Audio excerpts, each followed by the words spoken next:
Hi, everyone. I'm Diana. I'm one of the pediatric ER docs at Mount Sinai Morningside in New York City, and I'm excited to be moderating this session about the grant process. We have four amazing panelists. So I'm first introduce each one separately, and then we'll have them talk about their projects and the grants associated with them, and then we'll move on to the audience for questions. All right, so our first panelist is Dr. Elizabeth Rosenman. She is a clinical associate professor of emergency medicine through University of Michigan School of Medicine. She is also the assistant program director for the emergency medicine residency program, as well as the director of simulation for emergency medicine. She recently published her work entitled A Rapid Response Mobile Application Improves First-Year Resident Clinical Performance During Simulated Care Events, a randomized controlled trial. Her area of expertise is in using simulation to train and assess team leadership as well as teamwork. Today, she's going to give a brief overview of her current cooperative agreement with the CDC, and this work is focused on teaching infection prevention and health educators how to use simulation. Our next panelist is Dr. Alexander Croft. He is an assistant professor of emergency medicine through Washington University School of Medicine in St. Louis. He is the Director of Emergency Medicine Simulation and the Assistant Medical Director for the Howard and Joyce Wood Simulation Center, and the Director of the In Situ Simulation Acute Care Program, or I'm assuming ISAC or ISSAC.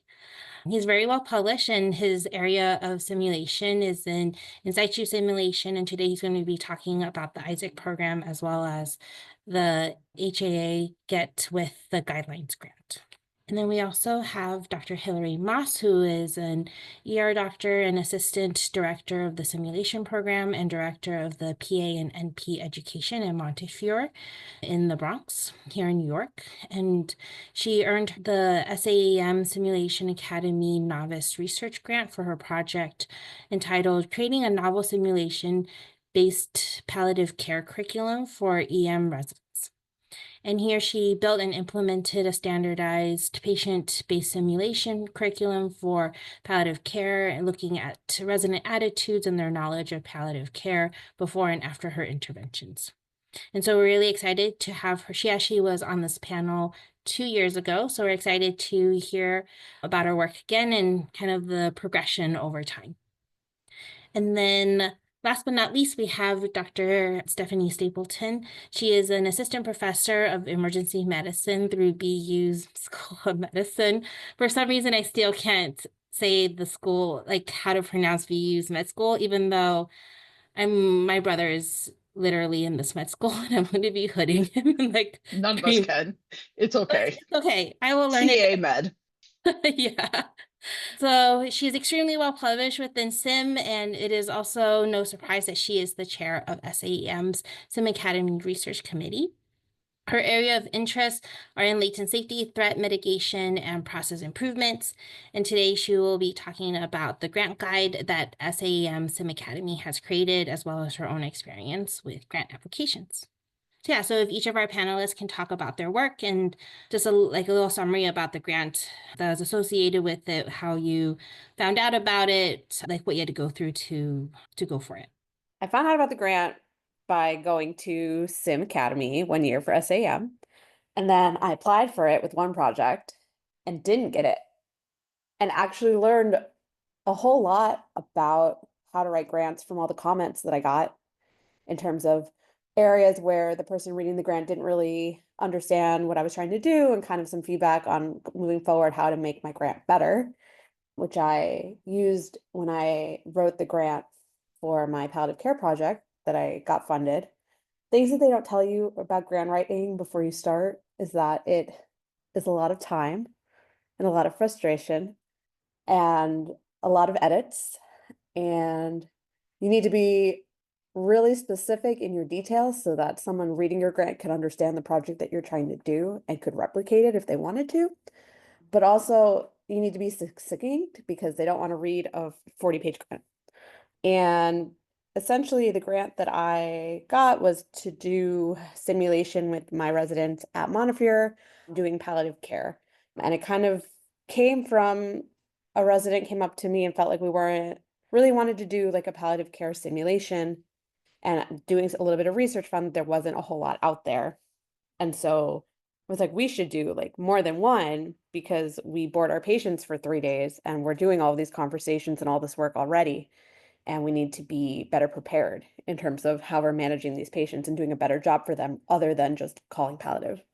So we made a whole curriculum and we ran it with our residents and got a lot of feedback from them about how the curriculum was. So the first go around, which was before I had the grant, we were using our residents as our embedded participants. So they were playing the family members who you were having the conversation with. So some of the realism was lost and some of the emotional impact that happens when you're really having those conversations was lost. And they felt like the cases were so geared towards that palliative conversation, that goals of care or end of life or any of those discussions, that if you were not the person in the group having that conversation, you didn't get a whole lot out of the experience. And so we took all of that and we wrote up the grant and got the funding to mostly fund SPs. So we were able to have standardized patients for all the cases, which helped a lot with the realism for the learners and helped a lot for the reality of the conversation and the emotion and the space of, trying to quickly have these conversations and gain the trust of a family member who's meeting you for the first time at the worst moment in their life. But we also reworked the cases so that even though there was a very large component of communication and like having those palliative conversations, there still were medical objectives to be met so that everyone was engaged in the case, and it helped the learning overall for everybody. And it's all written up now, and I'm just trying to get it published at the moment. I'm happy to go next. I don't know, Dana, do you want just all of us to talk or open it up to questions for Dr. Moss, or what's your? Oh, yeah. Each panelist can talk about it and then we'll open Okay. it for questions. Okay, for everybody. I'll go next, and I apologize in advance if it's noisy background. I am in an airport due to poor scheduling, poor time management on my part, but I will talk now because it's relatively quiet. I found a quiet spot. So again, Liza Rosenman, I'm at University of Michigan, and my currently funded project is through the CDC, and it's actually a cooperative agreement, not a grant. And this is my first cooperative agreement that I have done, and it's been an interesting process. You asked about how I found out about it. I was collaborating with University of Nebraska. It was like through someone at University of Washington. I recently relocated, so I was at University of Washington, and we were working on this infection prevention related project, and this funding opportunity was announced, and everyone's like, oh, we should definitely do this. University of Washington should definitely do this, but everyone's like, I don't have time, not me. So I actually went into a team meeting going, I'm going to say no, I'm going to say no. And of course, like all good meetings, I came out of it saying, okay, yeah, I'll do it. And so I applied with a co-PI and we got it. And so it was a slightly different process. We already had established a relationship with the CDC through Project First Line, through a similar funding avenue. But the reason I, was initially hesitant to pursue this funding was because it's in the area of infection prevention, which is not my area of expertise. So I've been pulled into the project initially as this kind of simulation expert to help facilitate a project that was already in play. Then this pivoted where everyone's like, I'm out. And so I then became the lead with my co-PI and saying, okay, well, we have the medical education and the simulation expertise, but had to pull in that infection prevention expertise. So the project is really focused on rural and small hospitals, really infection preventionists anywhere, but we were really being deliberate about trying to include places that maybe don't have large simulation centers, or they might be solo IPs working out in somewhere in rural America, and they're trying to educate people, and they don't have a background in education. They don't have a background in simulation. And so our goal is to help them provide toolkits and trainings that kind of train the trainer model. And so we have funding for that. It was a 5-year project, which is all up in the air right now. And the dollar amount has changed a lot, but it was initially $1 million a year for 5 years. So it started out very well funded, has been scaled back numerous times, then additional money added in, and now maybe they're ending the project after 3 years. So it's been a bit of a roller coaster. And I'm not remorseful that I did it, but it has definitely had its ups and downs. And different than other grants, in some ways, the application process was easier than a traditional grant. And I'm not sure this is true for all cooperative agreements, but it was easier in that not all of the parts of a traditional grant application had to be there. So that was nice. I find that in the past, like whether you do a foundation grant for $5,000 or you're asking for $500,000, I mean that the paperwork burden, the administrative burden that goes into it is so huge that, you're doing it for $5,000 or $10,000. Like, what is this worth it? I think it often pays off in the long run because it gets you that experience so then you can go for the bigger grants. This was a different process. And as part of being a cooperative agreement, we meet with the CDC monthly. We were meeting with the CDC monthly until last month, and now we're not meeting with them until we hear otherwise. So it's a little bit different in that it's more of a partnership. And then we have an idea and they like it and we do it. If they don't like it, they might steer us a different direction. It sounds like it could be a micromanagement problem, but it hasn't been that way at all. It really has been conversations, and we really guide where the project's going, and then we get feedback from them. And I'll stop there. I can go next. Hey guys, I'm Alex Croft. I'm at Warshoe here in St. Louis, and I wasn't going to be a researcher. Like many of you, I'm guessing at some point in your lives, like I pretty much went through residency saying, I don't really care about this research stuff. And then I got into my simulation fellowship, and about 6 months into my 1-year fellowship, I was like, this research stuff's pretty cool. And I remember specifically because I asked Rami Ahmed, who was my fellowship director at the time, in March. I was like, hey, Rami, what's the deal with grants? And he was like, that's like, how long do you have? And so, he kind of talked me through it, like what it looks like. And I was like, wow, that sounds pretty intense. Fast forward, I start my job at WashU. And then about 4 months, I had this idea to create an in situ program. Serendipitously, it was like what I initially wanted my fellowship research project to be. And I was told that it would, under no circumstances, happen at my prior institution. And so I fortunately had this in the academic parking lot or graveyard or whatever you want to call it, and picked it up, blew the dust off the top of it. And so I started kind of shopping it around. And I was really fortunate to have a mentor here who had received a Barnes Foundation grant. And those can be pretty sizable because we're a pretty big healthcare system. And so I ended up getting about $400,000 over 2 years to kind of build this program, which has been fantastic. And we're kind of wrapping down our second year here and transitioning to more of a sustainability model. But as I was doing this, and I had started making these relationships around the hospital because our in situ program was really completely multidisciplinary and interprofessional. And so I started building these relationships. Somebody introduced me to our local AHA rep, and I sat down, got coffee with her, and we were just like talking about what they were working on, what we were working on. I told her about our project. So that's really cool. I've never heard of this. We have some money essentially that's like kind of lying around, and I'd love to come see one of your simulations. So I brought her out at 7:30 a.m. to the emergency department, and she got to watch us go through a series of our stroke and in situ simulations. And she was like, these are really cool. Do you think they would work for X, Y, and Z? And I said, yeah. And so we started a program with the goal of decreasing our time to first antihypertensive when it comes to the stroke simulation. And so we're hoping to publish that work here in the next couple months. And it's been pretty rewarding. And one of the nice things about grants in general is, in a way, you steal from Peter to pay Paul. Like, you may start with this focus of, yes, we're going to do an awesome job at decreasing this thing, but you're like, what, some of that recording equipment we were able to purchase with that we could actually use for this other project that we have. And then before you know it, starts to, I don't want to say spiral a little bit, but you start to build your team. And so I've been really fortunate to grow from what was a 2-person ragtag team to now we have a simulation technician, and I have a qualitative expert. I have a human factors expert that I work with. And in building these mentoring relationships and essentially working on various projects, I now have people kind of not only throughout my institution, but throughout the country who I'm able to collaborate with on future grant projects, essentially.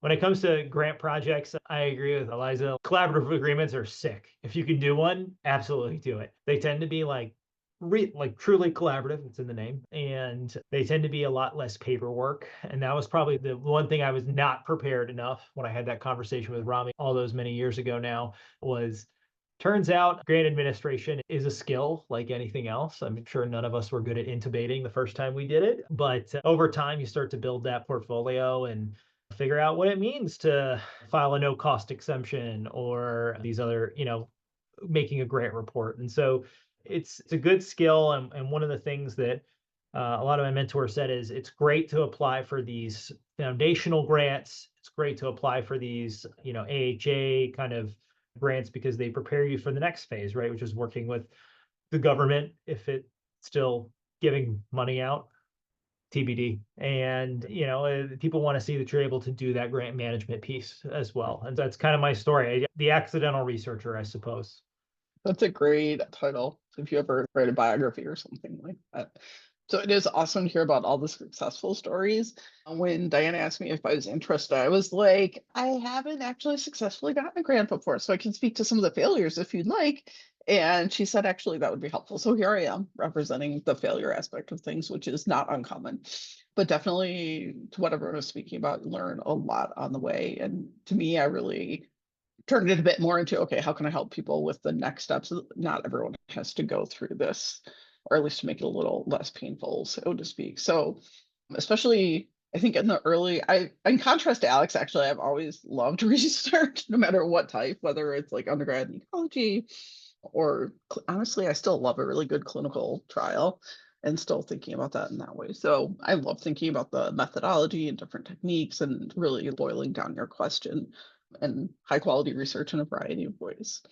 What I wasn't prepared for is the ridiculous amount of writing, like everyone else has alluded to, that it takes in the degree of explanation. And the first part of my career, I stupidly assumed, I was like, oh yeah, I'll write some grants and I'm sure I'll get one of them. And none of them actually panned out, but that's actually okay. And I went about it in less than ideal way. I didn't have a lot of mentorship. I asked one of my fellowship directors, but they were like, oh yeah, sure. Not the whole, okay, yeah, let me sit you down and tell you how to do it, etc. So I tried that, did all the work, didn't get it. And looking back, nor should I have, because what that told the reviewers is that I didn't know what I was doing, and I would agree with that assessment now knowing. And then I tried another year. So that one was looking at like creating different novel models for orthopedic procedures and stuff. And this was well before, you guys probably all know, Limbs and Things has come out with a few different arthrocentesis trainers, but it was before then. And that was somewhat fairly focused, I would say, that I'm not sure that the type of grant I was applying for was helpful for that. Another year I tried, oddly enough, like a palliative care one that was it was different from Hillary's and totally not related whatsoever. But what I didn't know is I was actually competing against myself, and the other project that I was helping with was actually a stronger project. So that was less than ideal. And then another time I applied to like an internal grant that, again, I think was probably just a little bit too focused, looking at different ways to train people using ultrasound based like needle tip finding techniques, which to us, everyone had made a big deal about central lines and backing it into why that was important. I thought it would apply, but I think it wasn't quite clinical enough and didn't have the same leap that other things would have done. So really, I think just that's giving you some idea of three, and those are all three pretty different ones, all done within a few years. And you can imagine, instead of taking the time to build on something and develop it further, it winds up, you end up putting a lot of investment time into creating these things rather than building them and refinishing them. But I think the big areas that I would have changed or learning were the very limited but lack of mentorship that I had then. I've now since developed said mentorship, and it's been great and keep doing it. And it's lovely.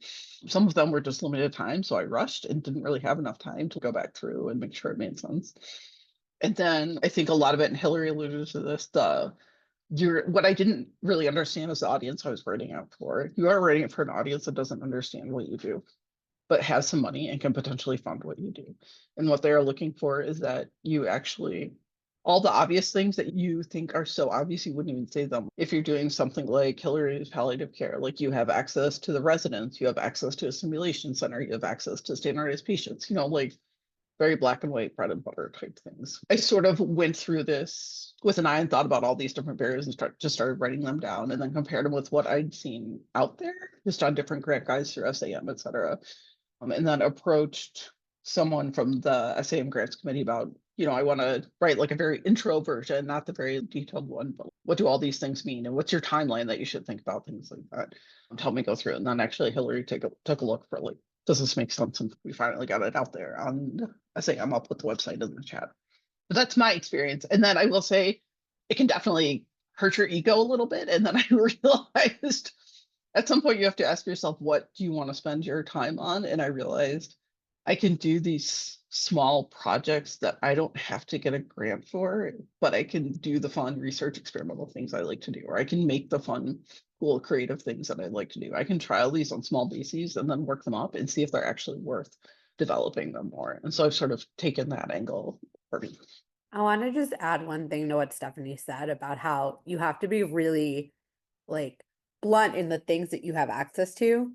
Like when I forget which of the two grants, whether it was the one I didn't get or the one I didn't necessarily write out like all the resources I had available at Montefiore. Like I didn't specifically say that we have, a very like a 20,000 square foot sim center with all these different mannequins. And one of the comments was like, do they have a sim center? So I have a sim center, but I didn't specifically write it. So they wrote that as a comment and a negative against my proposal. Or for my palliative care project, I think in the initial grant, I didn't specifically write that I had talked to a bunch of palliative care experts who were fellowship trained and boarded and that they were helping with the project, but they weren't helping me with the grant per se, but they were helping with the project. So I didn't put them on the grant. And then they're like, do they have palliative care experts? What are they doing? So you have to be really detailed and add more stuff than you think you really need to add because they may not realize what you think is obvious. I filed it under the, of course I have this. I wouldn't do this without this, but you have to be so explicit about it. It's like almost doing the boards or something like that. Yeah. So yeah, like sometimes we'll all go for different things. And you have to have the thick skin that you'll like keep going for it and keep going for it. And it's okay if you get rejected. I remember in fellowship, I couldn't get my fellowship project published and I was just like dying inside a little bit. And my program director was like, it's okay. Like you'll find a home for it and it will be okay. And then, yeah, and then in the end, I got it published in like some big sim journal that I don't know why I'm blanking out on now. But yeah, I just keep going for it. And sometimes I'll Google CV of failures. And then yeah, like it's okay. But yeah. Thank you everybody for those introductions. I want to open it up to our audience for any questions. You can either unmute or put it in the chat and I will be monitoring the chat. Actually, I had one question for Dr. Roseman. So I don't know very much about cooperative agreements. Is it multiple projects within one agreement or is it one big overarching idea and then depending on the needs of the different hospitals, then like you change up Yeah.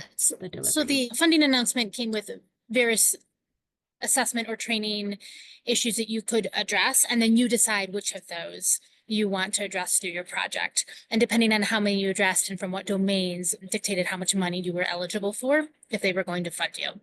So for us, it's one parent project, but there are multiple arms to it. And it has evolved a bit we're halfway through the third year.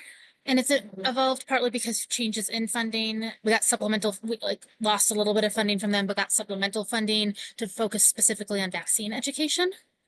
So that when that happened, we revisited our objectives and outcomes.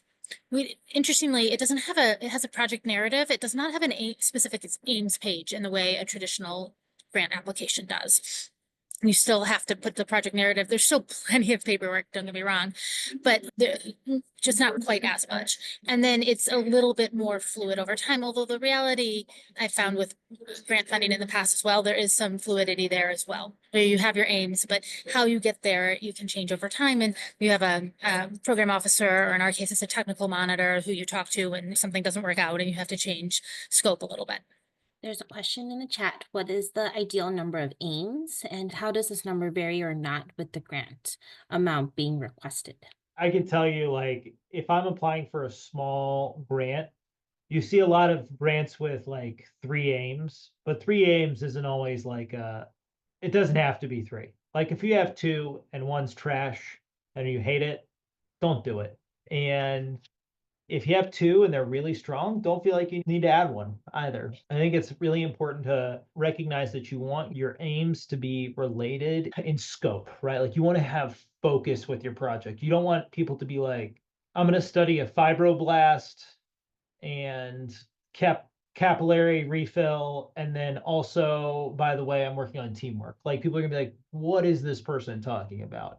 But at the same time, like they have to be not dependent enough that if one aim fails, that like your whole project doesn't fall apart. So you don't want them to be dependent on themselves. So you don't want to be like, I'm going to validate a model for simulation to teach central lines. And then you don't want your next 2 aims to be like, by the way, with that model, we're also going to test this and that. What if that model fails, right? Then you're stuck investing money in something that didn't work out. And there's no harm in a negative study, but it's also, you got to recognize this is an investment by whoever it is, whether it's a, an agency or a government institution or a foundation. They're putting their trust and their money in you, and so you have to kind of be a good steward of that. And that's just my I read a lot of grants for our research committee here, so I see a lot of really strong specific aims pages and some that need a little TLC. And so, you will benefit by reading grants that are accepted and grants that are not funded. And I think the thing that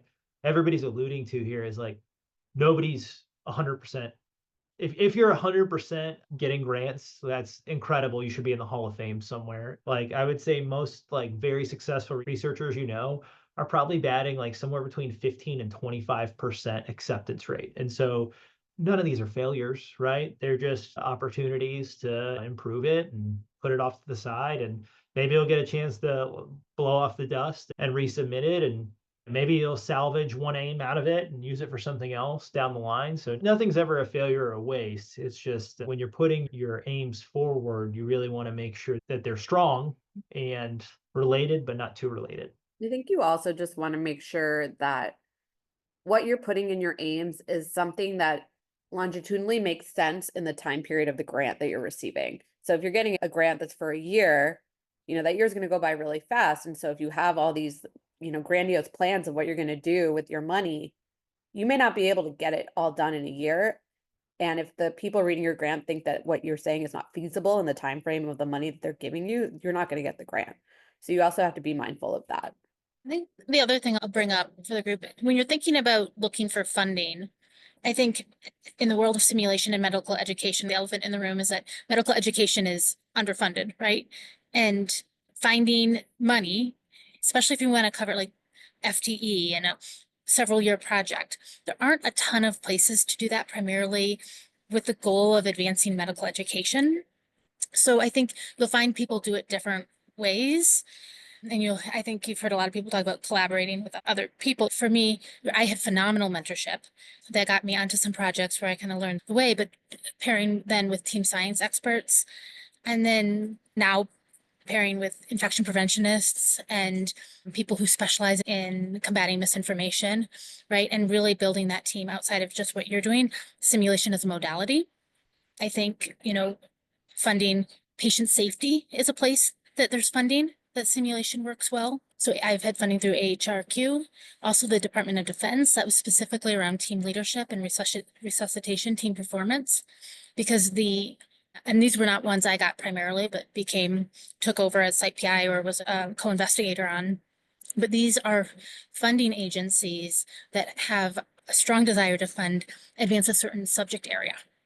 And if you can partner with someone with some expertise in that area, and you can bring the simulation to the table, then you have the potential for a lot more access to a lot more money that way. It's not the place, you don't start there as a PI. You either have mentorship and you're pulled into a project and you learn that way, or you start with a foundation grant. I'm not suggesting you start there, but long-term, if you want a career in research, I think with simulation, it's always going to be, where am I going to get that money? Who is going to want to fund simulation per se? Well, what are you doing with that simulation? And is that an area to get funded? I think that's such a key difference, and I wanted to focus on that too. As a scientist, there's a ton of areas in simulation that we could use really good research on. Nobody really wants to fund that in this day and age, from what I can tell. So you often, at least I haven't been able to find that, you often have to use it as a modality or a tool, or, to investigate some other primary thing. How do you guys decide who would be a good collaborator? Are there certain characteristics or traits that you guys are looking for when you're looking for your palliative care collaborator, your infectious disease collaborator? So you find the person who has the time, first of all, right? I think we had funded $1 million a year for 5 years, and I couldn't find an infection preventionist within our university to work with. They're like, this is great. We're so glad you got the money. We don't have the time. We actually hired an infection preventionist and brought them in because no one had the time. But I think, again, if you have good mentorship, you can build relationships that way. I think early on, you put people on the grant to help build your team, and then you find out over time who's contributing. it is an awkward position when a year into a project, you're trying to like take someone's FTE down or kind of kick them off the project in a polite way because they haven't been contributing. But I think in the beginning, like who's, you know, you call them and the, oh no, or yes, but no follow-up conversations versus the person's like, yes, how can we make this happen? What do you need from me? How can I help? So there's a little bit of both, because sometimes you just need to build that team on paper that has the correct expertise and the correct connections to make it look like you can do the project. But then you also need the people to help do the work. And maybe you know those people in advance and maybe you don't. And I think it's trial and error in that case. It also depends a little bit at what you're applying for. So for like, for instance, like an NIH K level grant, which I have the distinct displeasure of doing right now, you'll need mentors who have a track record of taking people from K to R, right? And that's difficult to find because those people tend to be really busy. And a great example someone told me is you want these like high-end mentors and collaborators who like want big picture quarterly meetings. And then you also want like mid-range mentor slash collaborators, which are like people who you can meet with more frequently, who can do more of the legwork with you. And those are the people that like, to me, like response to emails an easy one. If someone's not responding to emails quickly, and I'm not even, we're all emergency physicians. So like, I feel like we get, oh, sorry, I've been on a string of nights. That's totally reasonable. I'm talking about the people who are like, 1-2 weeks delayed response. They're probably not going to be the person that you want to work with. And they may be great people, but they just may not be the co-researchers that you want to hitch your wagon to.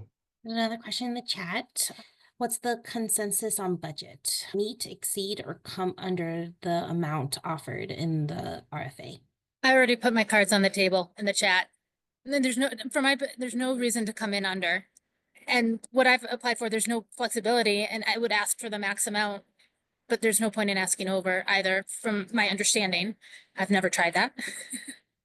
It's always just games. Like you meet it to the penny to like 0 or do you like $5 off or 105? It doesn't matter. Just get it really close is what I've always done.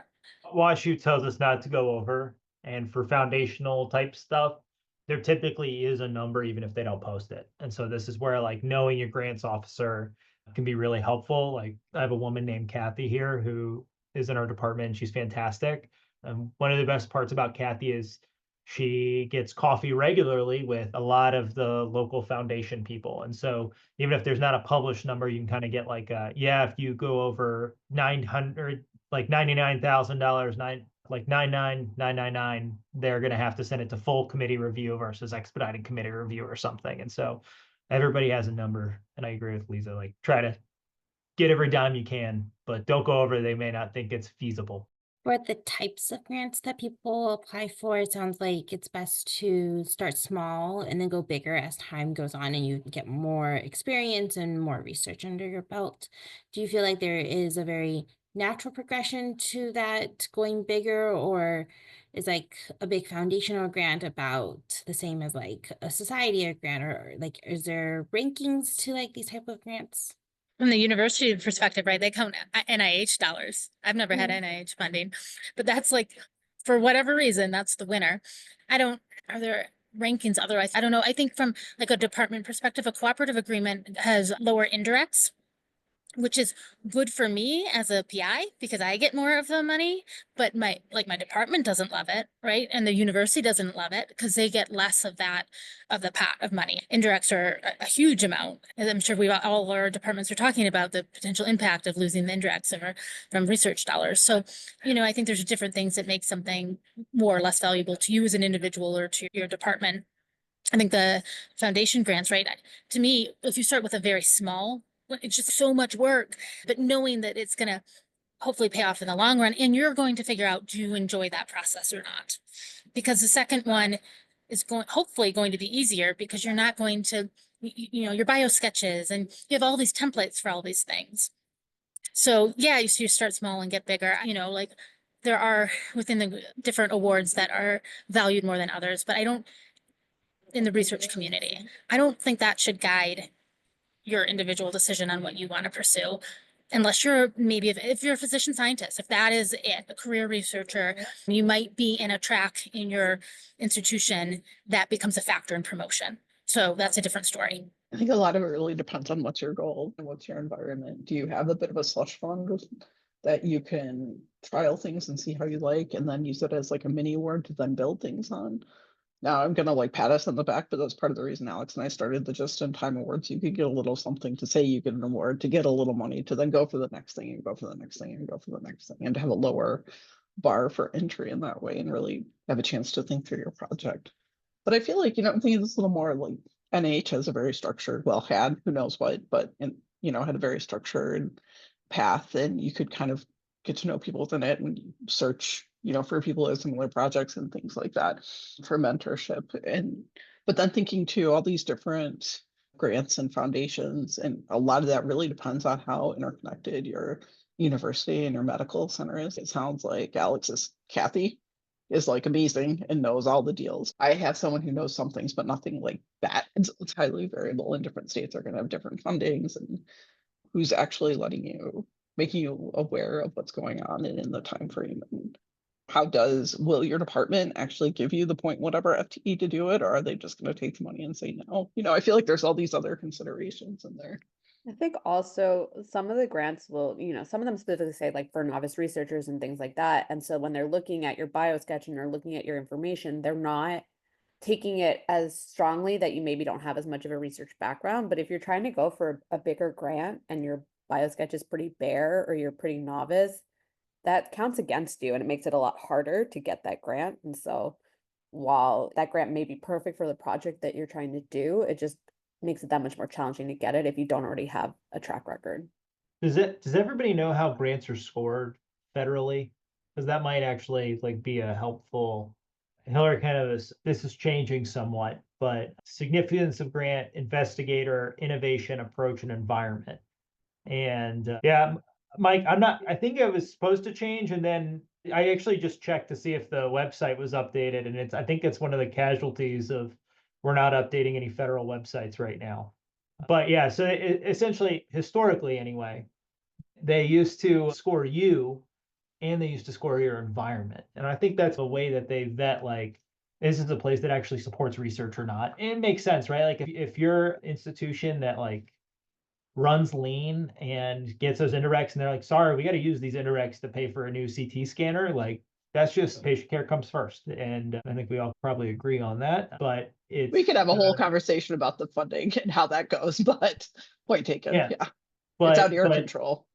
But those are kind of the things, environment's kind of out of your control, but investigator have a couple publications and the thing that you're interested in applying for. Great ways to get involved like in this is stuff through the SIM Academy. If hey, we've got a national call out we need 6 people to write on collaborative team working. Sure. And having something to pad the bio sketch with will go a long way too. Just made me think, I think if you're applying for a smaller grant, if it doesn't cover indirects, it's worth talking to your chair or just making sure that you're going to get support in this, because your department will lose money on that grant if you get it.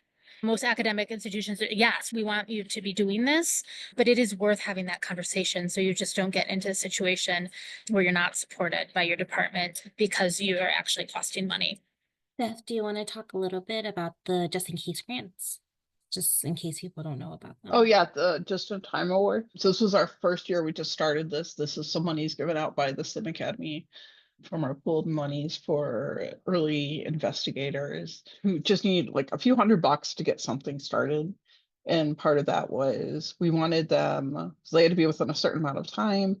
We wanted them to give sort of a brief, succinct, but reasonable and accurate summary. So a couple pages about the project on certain specifications, a letter of support. So we knew they were real basically and had the ability to collaborate with someone there and had some support, and then just basic budget. And then Alex and I met and used like a mini version of the NIH scoring basically, which interestingly enough, historically lower is better, which is just interesting of itself because things aren't confusing enough. Let's just change the scale. And then we're pleased to actually be able to award the 3 applicants. And then part of our goal in this is we want to stir the pot of simulation research and get people able to give them a lift up the ladder, so to speak. So they're going to present during the membership academy all meeting in April, and then the winner of those 3 will present in person. And then part of the SIM Academy, we're looking to see if we can do a second round of funding, but that will depend on the data. what is one pearl that you would want if you had like a mentee that you were trying to teach them about grants? What's like one little pearl that you wish you knew all those many years ago? Start early, revise often. I definitely second the start early because trying to do it in 3.5 weeks was not fun. But also just like using it as a learning experience that like I put so much pressure on that first grant to be like, I have to get this to be able to go forward in my career, and then the heartbreak of not getting it. But it actually was such a huge like learning opportunity for me. I guess I would say, so mentorship is so important, but just remembering that being a mentee is an active role, right? So you don't just get things handed to you or opportunities. Like, yes, a mentor should help you find opportunities and help advocate for you and provide guidance, but it's a two-way relationship that you need to be giving back as well. Like, show up for the things you're supposed to show up for. And if it doesn't seem relevant in the moment, do it anyway, because there might be relevance down the road. This is presuming you have good mentorship, right? Not someone who's taking advantage of you. But if you find that good relationship, just really invest in it. It's a two-way street. That's a good one. I like it. Mine's a little more quant based, 15%. Everything takes 15% longer than you think. Everything costs 15% more than you think. And so if you remember that in general, it's gonna help you with your time management. It's gonna help you with your budgetary decisions. Yeah, maybe 25% now. Who knows? But I think the last thing is like there's no such thing as a failure in the research and grant space, right? Stuff doesn't work. That's just like a reality of it. The researchers that I've had like the pleasure of working with here and like meeting and who have embraced me as the non-research like newbie really do a good job of hyping us up when we don't have and celebrating failure in the same way that we celebrate success. And that's my two things. Well, thank you for all of that. That was so good. And of course, for any of the like anyone who's interested, we are trying to transform our mentor hours into SAEM Pulse articles for like publication. So if people are interested in, please reach out. Yeah, thank you so much. Thanks for having us. It was good to see you.